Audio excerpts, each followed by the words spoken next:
প্রশ্নে বলা হয়েছে 40 থেকে 60 এর মধ্যবর্তী বৃহত্তম ও ক্ষুদ্রতম মৌলিক সংখ্যা দ্বয়ের গড় কত। এখানে যেহেতু মৌলিক সংখ্যা দ্বয়ের গড় নির্ণয় করতে বলছে, আপনারা প্রথমত একটা বিষয় খেয়াল করবেন, এখানে যেহেতু 40 থেকে 60 পর্যন্ত বলছে, প্রথমত আপনারা ক্ষুদ্রতম সংখ্যাটা নির্ণয় করে নেবেন। ক্ষুদ্রতম সংখ্যা কত? 40 থেকে 60 এর মধ্যে মৌলিক সংখ্যাটা ক্ষুদ্রতম কি? ক্ষুদ্রতম হলো 41।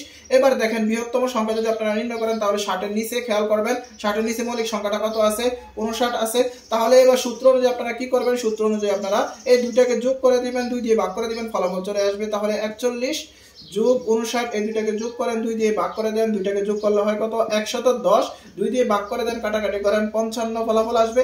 তাহলে আপনারা খুব সহজে নির্ণয় করতে পারবেন 40 থেকে 60 এর মধ্যবর্তী বৃহত্তম ও ক্ষুদ্রতম মৌলিক সংখ্যা দ্বয়ের গড় হলো 55। এবার যদি আপনাদেরকে যোগফল নির্ণয় করতে বলে তাহলে খুব সহজে নির্ণয় করতে পারবেন। এই দুইটার যোগফল কত? এই দুইটার যোগফল হয় 110, তাহলে যোগফল হবে 110। এবার যদি আপনাদেরকে এবার কোশ্চেন করি যে ধরেন 60 থেকে 80 এর মধ্যবর্তী বৃহত্তম ক্ষুদ্রতম মৌলিক সংখ্যা দ্বয়ের গড় কত, অবশ্যই সেটা কমেন্টে জানিয়ে দেবেন। সবাই ভালো থাকবেন। আসসালামু আলাইকুম ওয়া রাহমাতুল্লাহ।